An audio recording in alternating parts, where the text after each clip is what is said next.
لیکن اہل بیت واقعی کتنے کریم ہیں، کتنے رحیم ہیں.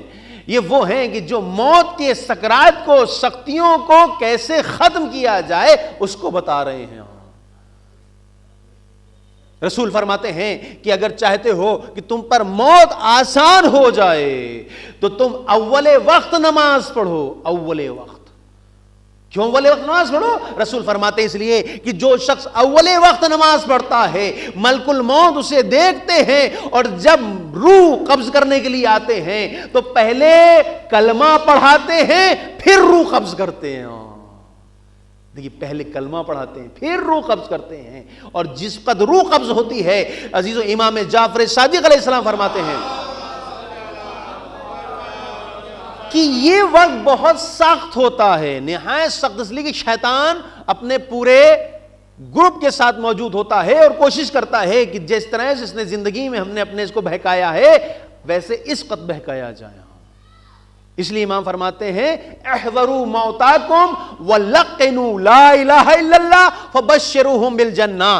تم لوگ جو اس دنیا سے جا رہا ہے حالت احتضار میں اس کے پاس حاضر ہو، اور جب حاضر ہو تو کیا کرو؟ اس سے کہو کہ وہ کہے لا الہ الا اللہ، وہ لا الہ الا اللہ کہے. فبشروہم بالجنہ، اور اس کو جنت کی بشارت دو کہ تم جنت جا رہے ہو. یعنی پتا چلا کہ لا الہ الا اللہ کا کہنا ضروری ہے. اب امام صادق فرماتے ہیں کہ اگر اس نے یہ لا الہ الا اللہ کہہ دیا ہے تو اب جب یہ قدم دوسرا رکھے گا تو جنت کا ٹھکانہ ہوگا. صلوات پڑھ دیں محمد والے پر. یہ لا الہ الا اللہ بہت اہمیت کا حامل ہے. اسی لیے ہمیں کہ 3 تلقینیں ہیں، 3 تلقینیں. پہلی تلقین کب ہے؟ حالت احتضار کے وقت. دوسری تلقین کب ہے؟ جب قبر میں لٹا دیا جاتا ہے. تیسری تلقین کب ہے؟ جب مٹی ڈال دی جاتی ہے. یہ 3 تلقینیں بہت اہمیت کی حامل ہیں. بس اس میں سب سے اہم تلقین کون سی ہے؟ پہلی والی ہے جس میں ہم اس کو کہیں کہ وہ کہے لا الہ الا اللہ. شیخ عباس قمی منازل الاخرہ میں ایک روایت نقل کرتے ہیں رسول اکرم صلی اللہ علیہ وسلم سے.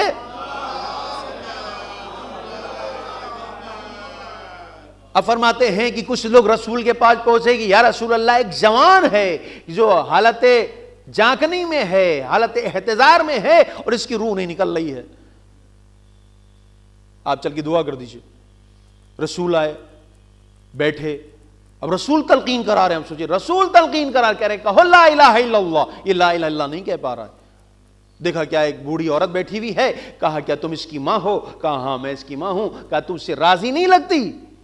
کہا یا رسول اللہ آپ نے صحیح سمجھا، میں اس سے راضی نہیں ہوں، اس لیے کہ اس نے مجھ پر بہت جفا کی ہے، بہت ظلم کیا ہے، لہذا میں راضی نہیں ہوں. کہا یہی وجہ ہے کہ چونکہ تو راضی نہیں ہے اس وجہ سے یہ کلمہ نہیں پڑھ پا رہا. اللہ اکبر. یعنی پتا چلا اگر ماں باپ راضی نہ ہوں تو پھر کوئی بھی لا الہ الا اللہ نہیں کہہ سکتا ہے. اور امام فرما رہے لا الہ الا اللہ کہہ کر کے ہی انسان جنت جاتا ہے.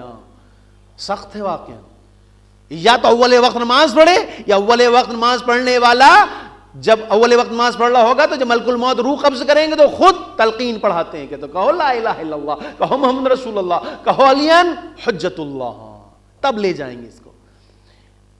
لیکن ایسی صورت میں جہاں ماں راضی نہیں ہے، جہاں باپ راضی نہیں ہے، خود رسول تلقین کرا رہے ہیں لیکن کوئی فائدہ نہیں ہو رہا ہے. ہو سکتا رسول دعا کر دیتے لیکن رسول نے دعا بھی نہیں کی. کیوں؟ اس لیے کہ ہو سکتا ہے ایک ایسا زمانہ آئے جس میں رسول موجود نہ ہو، جس میں امام موجود نہ ہو اور ایسی حالت ہو تو انسان کیا کرے؟ کہاں اگر ایسی صورت ہے تو ماں کو راضی کرو، باپ کو راضی کرو، راضی ہو جاؤ کہ یا رسول اللہ ہم آپ کی وجہ سے راضی ہو رہے ہیں. اب رسول فرماتے ہیں کہ تم کیا دیکھ رہے ہو، کیسے محسوس کر رہے ہو؟ وہ کہ جوان کہتا ہے یا رسول اللہ میں دیکھ رہا ہوں ایک نہایت ہی وحشتناک چہرہ ہے جس کے پاس سے نہایت سخت ترین بو آ رہی ہے جسے مجھے سانس لینے میں دشواری ہو رہی ہے. اللہ.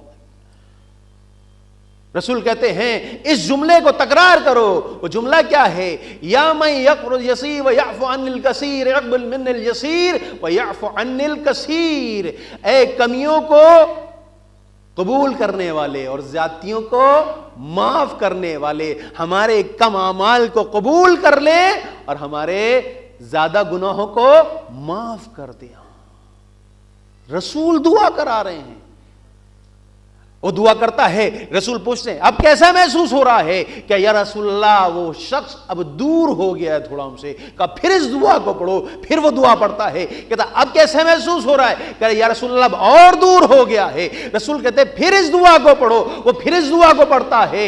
اب رسول پوچھتے ہیں اب کیسا محسوس کرتے ہو؟ کہ یا رسول اللہ میں دیکھ رہا ہوں نہایت ہی خوبصورت سا چہرہ چلا آ رہا ہے، جس سے پاس سے نہایت ہی خوبصورت سی خوشبو آ رہی ہے، اچھی خوشبو آ رہی ہے. لہذا آپ سے رسول کہتے ہیں اب کہو لا الہ الا اللہ. اب وہ کہتا ہے لا الہ الا اللہ محمد رسول اللہ. اب اس کی روح سے کفس انسولس پرواز کرتی ہے. یعنی پتا چلا کہ اگر ماں باپ راضی نہیں ہیں، چاہے رسول ہی کیوں نہ ہو، اس وقت تک موت آسان نہیں ہوتی. ہاں ماں باپ کا راضی ہونا ضروری ہے. دیکھیے کس طرح سے اہل بیت ہم کو بچا رہے ہیں کہ کل نفس ذائقۃ الموت، ہر نفس کو موت کا مزہ چکھنا ہے، چاہے وہ جوان ہو، چاہے وہ بچہ ہو، چاہے وہ بوڑھا ہو، چاہے وہ نوجوان ہو، کسی صورت میں ہو اگر پیدا ہوا ہے تو اسے جانا ہے. اس جانے کے لیے کیا ہم بالکل موت سے غافل ہو جائیں؟ کہ نہیں، اگر غافل ہوگے تو موت بدترین ہو جائے گی، اگر موت سے آگاہ ہوگے تو موت بہترین ہو جائے گی.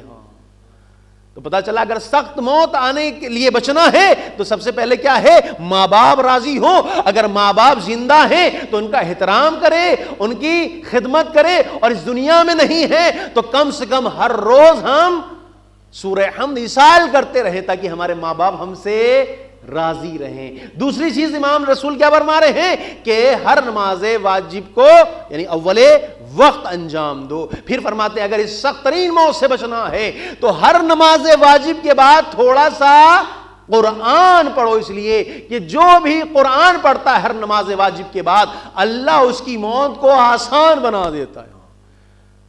جیسے امام حسین فرماتے ہیں کہ مومن کی موت کیسی ہے؟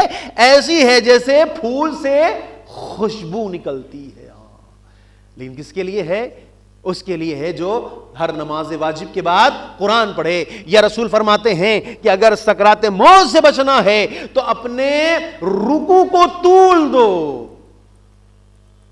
یعنی لمبا رکوع کرو. ہاں ایسا نہیں کہ دم بالکل چونچ مارے والا دم جھکے پھٹ سے اٹھ گیا، نہیں، بلکہ سبحان اللہ سبحان اللہ سبحان ربی العظیم وبحمدہ اللہم صلی علی محمد وآل محمد. رکوع کو تھوڑا، کیونکہ کہا کہ جو لمبا رکوع کرتا ہے، دیر تک رکوع میں ذکر کرتا ہے، اللہ اس کی موت کو بھی آسان کر دیتا ہے.